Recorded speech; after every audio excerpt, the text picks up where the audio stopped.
Hey guys, my name is Alex. I am a photographer and videographer out of New Jersey, and today I basically just wanted to give you guys a little run through of how I shot my first in-studio portrait session on film. So I started my film photography journey a while back. I actually learned on film before I ever shot digital back in high school, and then obviously progressed into digital after that, but kind of regrew a new love for film after a while after shooting digital, and just really enjoy doing it in my free time, usually like landscapes and stuff like that, but portraits are also fun too, so I decided to kind of dive into that world of just shooting film more frequently and just trying new things. And one of the things I really wanted to get into was doing portraits in the studio. When I was in college, I did a class to where I tried it, and it sort of kind of worked out, but not perfectly. I still didn't have like a full understanding of like lighting and everything like that like I do now, and didn't have the know-how. But I got a few images out of it. It wasn't too great, but I decided to try it again this time with a couple of friends of mine, and I actually wanted to shoot it on medium format this time instead of usual 35. And to take it easy on myself as just like a first try, I decided to go with constant video lighting. Video lighting makes it a lot easier. You don't have to worry about flash, potentially, making any flash mistakes and exposure mistakes, as well as the transmitter not working potentially or misfiring. So video lighting made it a lot easier for my first try. I definitely want to get into the flash stuff at some point soon as well. But let's dive into this, and I'll give you guys kind of a breakdown and show some BTS footage as well. So your first step is going to be the most important, which is pre-production. I used to not really be into much pre-production when I was younger. I was just kind of run and gun, shooting whatever and making up things as I go. But as I've gotten older and worked on more professional sets, pre-production is key to making sure that your shoot goes well and you get everything you need in a timely manner with all the proper people and items in line to make it work. So the first thing I did was think of the initial idea.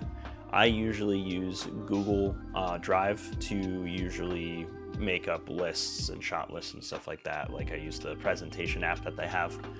So I went through there and kind of basically got started on making like a mood board and shot lists and stuff like that. I also use Pinterest to just find stuff of like what I wanted to kind of look like.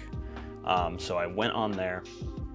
I basically just started to place the people that I was gonna have, the type of shots I wanted to do through like Pinterest and stuff that I would find and place in there.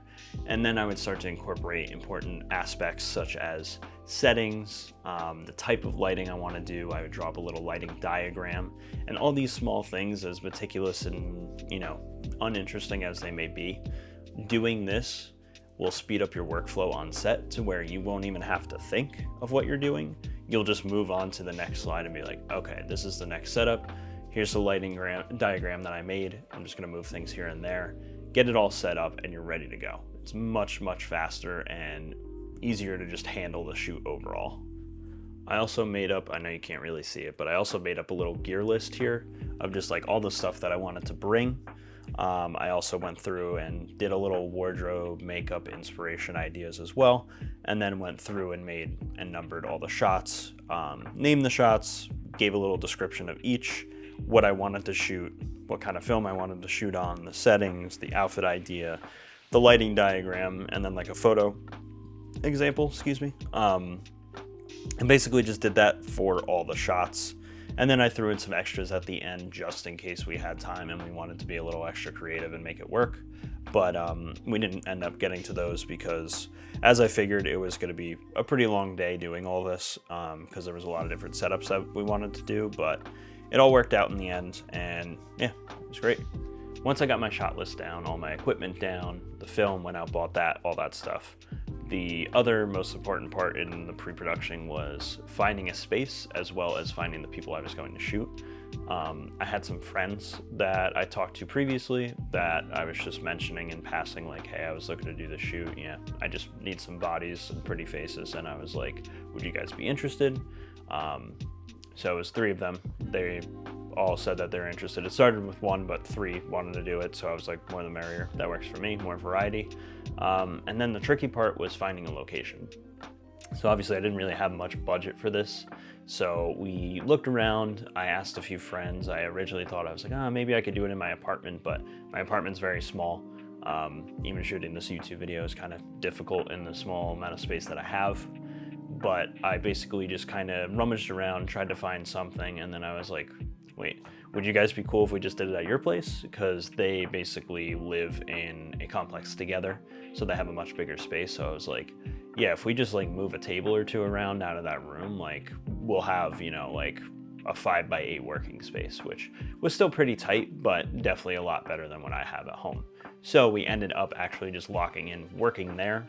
That way they can change makeup and everything even easier and be in the comfort of their own home, and it all worked out perfectly. Anyone who is interested in gear, we ended up using the medium format Mamiya RB67. This guy was a beast and a tank to use, but the negatives that come out of this camera are amazing.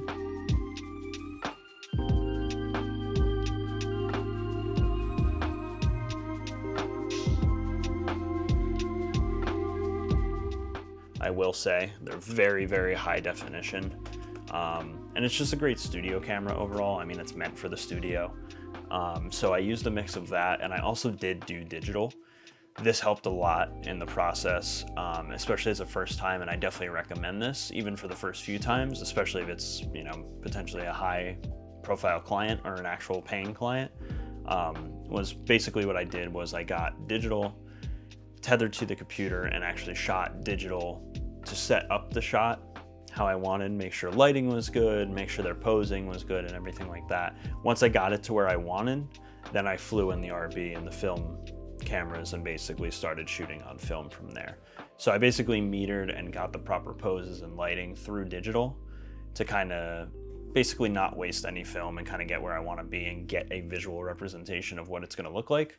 And then I flew in camera to see and obviously capture it on film. So then came the day of the shoot. I obviously knew these people more or less, and I've been introduced to them. So obviously I just arrived, brought all my stuff in, said hey, basically just ran through the shot list with everyone so everyone kind of knew what the run of the day was going to be like. And then kind of just, you know, roll with the punches and start setting up for shot one, have them do their makeup and everything, and get the ball rolling. One important tip I can give when especially shooting with models, even one to a few, is definitely bring a Bluetooth speaker and play music that they enjoy listening to. Or you, whatever works, but I usually tailor to the model just because they're obviously going to be the one who is in the uncomfortable situation of having to pose and everything. So music is always good to just keep the vibes going and make sure everyone's comfortable. And then make sure you always take breaks. Even if it's just one for lunch, something, especially like my friends aren't models, so we had to take a break here and there, and it was also important for me to make sure that I had these different setups. So I would shoot a couple people, and then we moved to a different setup, and it would give them a break to like chill on the couch, play on their phone. The next person would just get their makeup on or whatever. Just so it's not super fast paced, and you give them kind of time to stay comfortable and everything, especially if these people that you're shooting aren't models. It's very important to just make sure they stay comfortable and relaxed, because it can be a very intense, time crunching environment for shoots like this. So I definitely highly recommend extra breaks or just at least one lunch break, and just making sure everyone's comfortable with music or food, whatever you need to do. The last step is post-production, to where I basically just brought the film to a lab to get processed and then started working on any digital files that I had. Basically just went through, found the ones that worked, ones that didn't, did some light editing and stuff, and sent it off to my friends just to see kind of what they thought. And so they just had some examples to work with right away and post to Instagram whatever they wanted to do with them.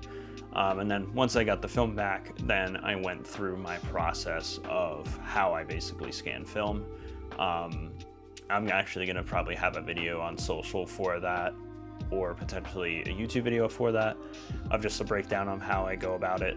It's pretty simple, basically just DSLR scanning. If you watch film photographers out there or whatever, you probably would be familiar with the process, but basically just sat down, scanned all those in, used Negative Lab Pro to invert them and color correct to do all that stuff. So overall, this was a really fun and good learning experience for me. I definitely came into it more prepared than I expected, which was great. I would definitely obviously do it again. I'm gonna try to document my process a little better next time. I didn't have too much BTS footage just because I was just like very honed in and focused on the shoot, but I definitely want to try to get a little more BTS and kind of focus more on that, so I could start doing videos like this for you guys, just to give kind of a breakdown of the behind the scenes and stuff, just so you guys can kind of have some information to work with on your next shoot if you're gonna do something similar. Yeah, super easy, super simple, really good time. The people were great. The shooting experience was great. It was definitely a lot just being like myself, the one handling everything. I also had my wife do a lot of the assisting with posing and stuff like that. That's definitely like one area where I kind of lack, is doing the posing and stuff like that. So I basically handled all like the technical aspects and shooting, as well as lighting and everything, while she kind of assisted me on guiding the models onto like how I wanted them to pose and do whatever. So it all worked out great. It was definitely like a lot of stuff bringing in and out, but overall I couldn't ask for a better shoot and better people to work with. It was a great time, and as you saw by the results, they really came out pretty damn stellar if you ask me. Medium format is definitely my favorite format to shoot on now out of all the film formats that I've shot, which has only been 35 for medium now. But highly recommend doing this if you haven't. Even with a 35mm camera, I definitely highly recommend. Start with video lights or hot lights, whatever you have, and just try it out. Give it a go. I really do like studio photography. It's fun. You have a lot more control over the environment, and you can really just like mess around and try new stuff, as you probably saw. So highly recommend. Hope this kind of guide was helpful. I know it was kind of a little jumbled. I'm gonna do a little better next time to try to make this a little more congealed and understandable for you guys. This is my first time, so it's probably a little messy, but hopefully this helps in some way, shape, or form, and I will see you guys in the next one. Appreciate you guys watching, and see you on the next one, and more to come.